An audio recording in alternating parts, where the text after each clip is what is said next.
ഞാൻ ഈ അടുത്താണ് മനസ്സിലാക്കിയത്, മാം ഇപ്പോഴും വായിക്കുന്നുണ്ട്.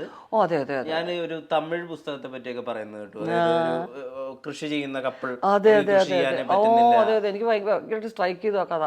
ഒരു പുതിയ ചെറുപ്പക്കാരെ എഴുതിയതാ. ആ ആ ആ ഞാൻ അയാളിങ്ങനെ തപ്പി കിടക്കാം ഒരു നല്ല വാക്ക് പറയാനായിട്ട്. ആ, കോരയെന്നാണ് ആ കഥയുടെ പേര്. ആ. അപ്പൊ ഇത് വായിക്കുന്നത് ഇതൊരു സിനിമ പ്രൊജക്ട് ആക്കാനാണോ അതോ സ്വന്തം ഒരു സന്തോഷത്തിനാണോ പദസമ്പത്തിനാണോ എന്തിനു ഇത് വേണ്ടിയിട്ട്? എൻ്റെ വളരെ സ്വകാര്യമായ ഒരു സുഖമാണ്, ചെറുതിൻ്റെ ഒരാനന്ദം അത്രേ ഉള്ളൂ. അതിനെക്കുറിച്ച് കൂടുതൽ വിശദമായിട്ട് ചിലതിൻ്റെ ടൈറ്റിലൊന്നും ഓർമ്മ ഉണ്ടാവില്ല. ആ ആ അതൊന്നും ഓർമ്മ ഉണ്ടാവില്ല, എഴുത്തുകാരൻ്റെ പേര് ഓർമ്മ ഉണ്ടാവില്ല. എവിടെയെങ്കിലും ആ കഥ പറയുമ്പോൾ ഇത് ഞാൻ വായിച്ചാണല്ലോ എന്ന് പറയും. അല്ലാതെ ഇത് ഓർത്ത് വെച്ച് ഇന്ന ഇന്ന കഥകൾ വെച്ചു അതൊന്നും അറിയില്ല. ഇപ്പോൾ ഒരാളെനിക്ക് ഒരു പുസ്തകം സമ്മാനമായിട്ട് തന്നതാണ് ആത്രേയകം. ആർ രാജശ്രീ. എനിക്ക് ഇഷ്ടമാണ്. ഞാൻ കല്യാണിയിൽ നിന്നും ദാക്ഷാടിയിൽ നിന്നും ആ ഇത് വായിച്ചു. ആ സ്ലാങ് ഇഷ്ടപ്പെട്ടു. മലപ്പുറം സ്ലാങ്ങിന്റെ ഒരു മനോഹര ഒരു കഥ എന്നുള്ള ആ പ്രയോഗം എനിക്ക് ഇഷ്ടപ്പെട്ടു. അപ്പോൾ ആ സ്ലാങ്ങിൽ ഞാൻ ഉറക്കെ വായിച്ച് പഠിച്ചു. ഞാൻ ഹസാക്ക് വായിച്ചത് അതിന് വേണ്ടിയാണ്. ചെതലിയുടെ ഭാഷ, അത് തക്കന് ദണ്ണം വന്ന് എന്നൊക്കെ പറഞ്ഞ് ആ ഒരു പോർഷനൊക്കെ എൻ്റെ മനസ്സിൽ ഇങ്ങനെ ഇപ്പോഴും ഉണ്ട്. അപ്പൊ അങ്ങനെ എനിക്ക് ഇഷ്ടമാണ്, എനിക്ക് വായിക്കാൻ ഇഷ്ടമാണ്. അങ്ങനെ ഞാൻ വായിക്കുന്നതാണ്. എനിക്ക് ഇപ്പോഴും അത് ആ പുസ്തകം തീർത്തിട്ടില്ല ഞാൻ. കാരണം എനിക്ക് തീർക്കാൻ തോന്നുന്നില്ല. കാരണം പാഞ്ചാലി എന്നുള്ള പ്രയോഗം ഇല്ലാതെ കൃഷ്ണ എന്നുള്ള വാക്ക് മാത്രം ഉപയോഗിച്ചിട്ട് മഹാഭാരതത്തിൽ മറ്റാർക്കും അറിയാതെ ഒരു ഏരിയ കവർ ചെയ്തിരിക്കുകയാണ്. ഉഗ്രൻ റൈറ്റർ ആട്ടോ ശ്രീ. എനിക്ക് അവരെ കാണണമെന്നില്ല ആഗ്രഹം. അതുപോലെ അവര് ട്രാൻസ്വുമനും ട്രാൻസ്ജെൻഡറിനും ഉപയോഗിച്ചിട്ടുള്ള വാക്കും എത്ര ഗംഭീരം. അയ്യോ റെസ്പെക്ട് എന്ന് വെച്ചാൽ ഭീകര വാക്കുകളാണ് മലയാളം ചില വാക്കുകൾ എഴുതി വെച്ചേക്കുന്നത്. അതൊക്കെ കണ്ട് പഠിക്കേണ്ടിയിരിക്കുന്നു നമ്മൾ. ഇതെല്ലാം ഉലൂബിയുടെ ഒക്കെ ആ ഒരു ഡീറ്റെയിൽഡ് ആയിട്ടുള്ള കാര്യങ്ങളാണ് പോയേക്കുന്നത്. അതൊന്നും ഇവിടെയും അത്രയധികം നല്ല രീതിയിൽ പ്രതിപാദിച്ച് ഞാൻ കണ്ടിട്ടില്ല, എങ്ങും വായിച്ചിട്ടില്ല ഞാൻ. പിന്നെ സുഭാഷ് ചന്ദ്രന്റെ സമുദ്രശില അത് വായിച്ചില്ല. അത് വായിക്കണം. ഇപ്പം എൻ്റെ 92 പേര് പറഞ്ഞു. പിന്നെ അലിയാർ സാറാണ് എൻ്റെ പുസ്തകത്തിൻ്റെ ഒരു കലവറ എന്ന് പറയുന്നത്, എടുത്തോണ്ട് തരും അലിയാർ സാർ. അപ്പോഴും ഇപ്പോഴും വയസ്സാവാത്ത ഒരു മാർക്കണ്ടേയനാണ്. ഒരിക്കലും വയസ്സാവാതെ ഇരിക്കട്ടെ എന്ന് വിചാരിക്കും. കാരണം എവിടെ കണ്ടാലും ഒരു പുസ്തകം കൊണ്ടുവന്ന് തരും.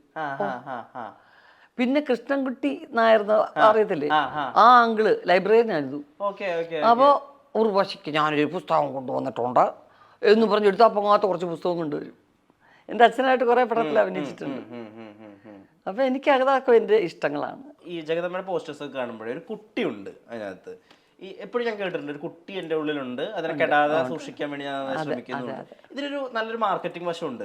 ഈ കുട്ടിത്തം ഉള്ളിലുള്ള ആളുകളെ ഭയങ്കര ഇഷ്ടമാണ്. അതായത് എല്ലാ കാലവും നിലനിൽക്കും. ഇപ്പം മിസ്റ്റർ ബീൻ, ഈ കുട്ടിത്തം ഉള്ളിലുണ്ടല്ലോ. ചേച്ചിക്ക് ഇത് മനഃപൂർവ്വം ചെയ്യാം. അതായത് കുട്ടികളെ ഒബ്സർവ് ചെയ്തിട്ട് എല്ലാ കാലവും ചേച്ചിയുടെ ഉള്ളിൽ കുട്ടിയുണ്ട്.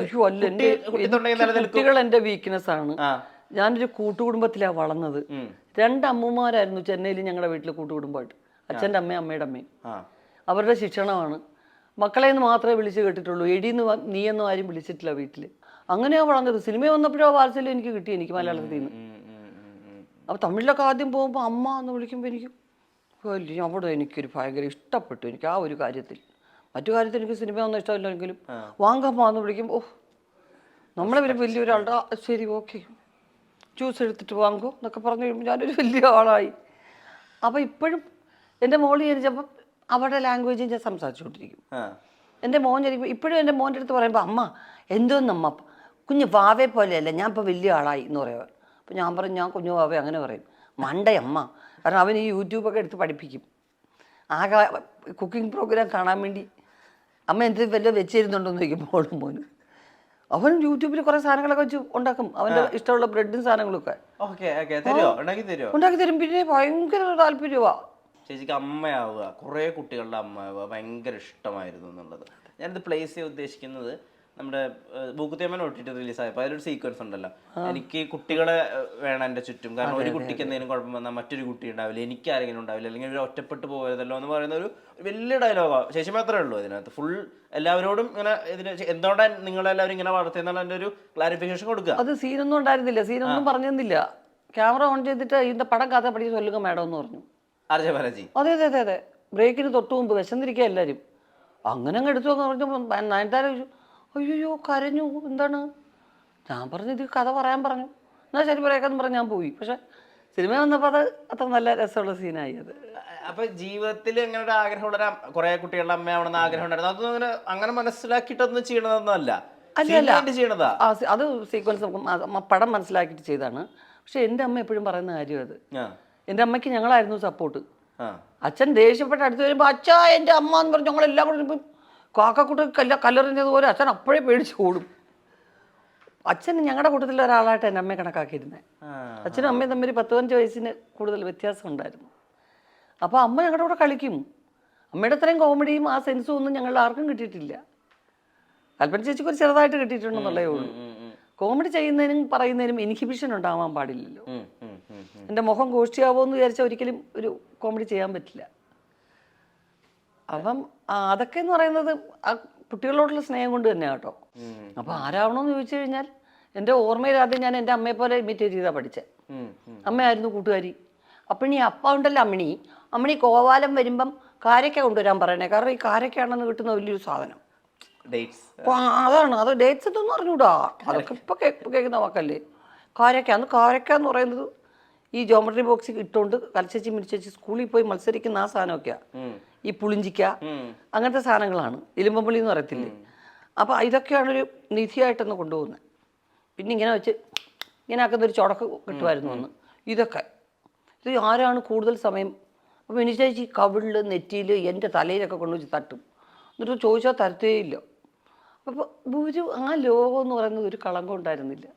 വലിയ വലിയ മോഹങ്ങളില്ല. ഇപ്പോൾ അതല്ലല്ലോ നമുക്ക്. ഇപ്പം എന്തെല്ലാം നോക്കേണ്ടിയിരിക്കുന്നു. ഇത് വൈറലാവും അത് വൈറലാവും. ഇന്നലെ സംസാരിച്ചത് ഗൗരി നന്ദയ്ക്ക് വിഷമം വന്നു. അത് ആ കാര്യം ചോദിച്ചപ്പോൾ ആ പയ്യനെ ചേച്ചി കളിയാക്കുന്ന പോലെ പറഞ്ഞു. അയ്യോ നമ്മൾ മനസ്സാവാതെ അറിഞ്ഞാൽ ആകെപ്പാടെ ഒരു പയ്യൻ വണ്ടി കയറിയപ്പം അത് ആരാന്നോ മനഃപൂർവ്വം അർദ്ധരാത്രി എൻ്റെ വായിരിക്കുന്നതൊക്കെ വിളിച്ചു. എൻ്റെ ഏറ്റവും വലിയ ചീത്തയെ വിളിച്ചു പടം വൃത്തിയിട്ടവനെ എന്ന് വിളിച്ചു. അതിന് ആ പയ്യനെ എല്ലാവരും കളിയാക്കുന്നുണ്ടെന്ന് തോന്നുന്നില്ലേ. ആരാണോ ഏത് ചെറുക്കനാണോ കൂട്ടത്തിൽ കഷ്ടം. എന്ത് ചെയ്യാൻ. ചേച്ചി ഞങ്ങളുടെ മനസ്സിൽ കുറെ കാലം ഒരു കഥാപാത്രത്തിനൊക്കെ വേണ്ടി വായിച്ച് മനസ്സിലാക്കി ചേച്ചിയുടെ ജീവിതത്തിൽ. ഇപ്പൊ ഞാൻ മൂക്കുത്തിയമ്മ കണ്ടപ്പോൾ ഞാൻ വിചാരിച്ചത് ചേച്ചിയുടെ ജീവിത സന്ദർഭത്തിൽ ചേച്ചിക്ക് കുറെ കുട്ടികളുടെ അമ്മയാണെന്നാണല്ലോ അവർ. അപ്പൊ ചേച്ചി ഷൂട്ടിന് മുമ്പ് ഇത് ആലോചിച്ച് മനസ്സിലെടുത്ത് വെച്ചിട്ടായിരിക്കും പെർഫോം ചെയ്തിട്ടുണ്ടാവും. ഞാൻ ഇത്രയൊക്കെ ചിന്തിക്കുന്നുണ്ട് ചേച്ചിയെ പറ്റി. ഷോട്ടോ ആ സീനുണ്ടോന്ന് എനിക്ക് അറിയത്തില്ല. അങ്ങനില്ല. ഒറ്റ വാക്കി പറയുന്ന ഒരു സംഭവമേ ഉള്ളൂ. പക്ഷെ ആർ.ജെ. ബാലാജി ആ പടത്തിൽ ഒന്നും എനിക്ക് പ്രത്യേകിച്ച് പറഞ്ഞു തന്നിട്ടില്ല. ഇപ്പിടി സിറ്റുവേഷൻ എപ്പിടി പറയും മാഡം. പിന്നെ ഇടയ്ക്ക് പറയാൻ മാഡം നിങ്ങൾ അഴുമ്പോൾ ഇപ്പിടി അഴുങ്കെന്ന് പറയും. അയ്യോ അത് ഓവറാവില്ല. നീങ്ക പണ്ണ ഓവറാവാതെ എനിക്ക് പണ്ണുക. അപ്പം ഞാൻ അതുപോലെ ഇങ്ങനെ അത് ടേക്ക്. അപ്പോൾ എൻ്റെ മോനൊക്കെ കൂടുതൽ കാണുന്ന പടം അതാ. ഉള്ളൊഴുക്കിൻ്റെ ഒരു ഷോട്ട് കണ്ടിട്ടില്ല. ഞാൻ കരയുന്ന പടം ഒന്നും കാണത്തേയില്ല. JBBൻ്റെ ഒരു സിനിമ കണ്ടിട്ട് പാതി തിയേറ്ററിൽ മോശം പടം, വൃത്തികെട്ട പടം പറഞ്ഞ് അവൻ ആകെ അസ്വസ്ഥനായിരുന്നു. ഞാൻ ഈ അടുത്ത് ചേച്ചി പറഞ്ഞൊരു കാര്യം എനിക്ക് ഭയങ്കര ഇൻട്രസ്റ്റിംഗ് ആയിട്ട് തോന്നി. നമ്മുടെ വീടുകൾ ഇപ്പോഴും അതിൻ്റെ മൂല്യം നിർണ്ണയിക്കുന്നത് വീടുകളിൽ കൊണ്ടുവരുന്ന സ്വർണത്തിൻ്റെ തൂക്കം വെച്ചിട്ടാണ്. അതാണ്. പക്ഷേ വീടിനെ നിലനിർത്താൻ വേണ്ടി നമ്മൾ അടിക്കുന്ന ആണികളെല്ലാം ഇരുമ്പിൻ്റെയാണ്. അപ്പോൾ വിഷമം ഇരുമ്പാണ്, സന്തോഷമാണ് സ്വർണം. വിഷമമാണ് നമ്മുടെ സ്ട്രോങ് ആക്കുന്നത് എന്നുള്ളത് എന്തൊരു സ്റ്റേറ്റ്മെൻ്റ് ആയിരുന്നു. തീർച്ചയായിട്ടും നമ്മൾ വെറുതെ ഇരിക്കുമ്പോൾ കുറേ തത്വങ്ങളൊക്കെ നമുക്ക് തോന്നുന്നത് മറ്റുള്ളവർക്കെല്ലാം ദുഃഖത്തിലാണ് തോന്നുന്നത്. എനിക്ക് വളരെ ഹാപ്പി ആയിട്ടിരിക്കുമ്പോഴാണ് തോന്നുന്നത്. അങ്ങനത്തെ സമയത്താണ് ചിലത് ആലോചിക്കുമ്പോൾ തോന്നുന്നത് ശരിയാണല്ലോ.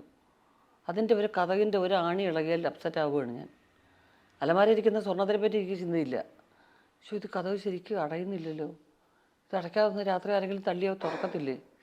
അതപ്പം മാറ്റണം, ശരിയാക്കണം. അപ്പം അതെൻ്റെ സംരക്ഷണം ഈ സാധനമാണ്. അപ്പോൾ നമ്മൾ അങ്ങനെ ചിന്തിപ്പിക്കുകയാണ് ഓരോന്നും. അപ്പം നമ്മൾ നോക്കിയപ്പം ഒരു കാര്യം അറിയാൻ വയ്യാതെ ഒരു കുട്ടിയെ പോലൊക്കെ ജീവിച്ചു കുറേ കാലം. ഒരു പ്രത്യേക ഘട്ടത്തിൽ മനസ്സിലാക്കിയിരുന്ന മുഴുവൻ തെറ്റാണ് എന്ന് തോന്നിയപ്പോൾ ഒരു ചീറ്റിങ്ങിനെ പറ്റിയുള്ളൊരു ചിന്തയുണ്ടല്ലോ. ഇതിങ്ങനെ മനസ്സിൽ കിടന്നുണ്ടാകുന്ന ചില കാര്യങ്ങളാണ്. അപ്പോഴാണ് മനസ്സിലായത് നമുക്ക് അത് മനസ്സിലാക്കാൻ ദൈവത്തിന് ഇത്രയും ചെയ്യേണ്ടി വന്നു. അല്ലെങ്കിൽ ഞാനൊന്നും പഠിക്കുകയില്ല.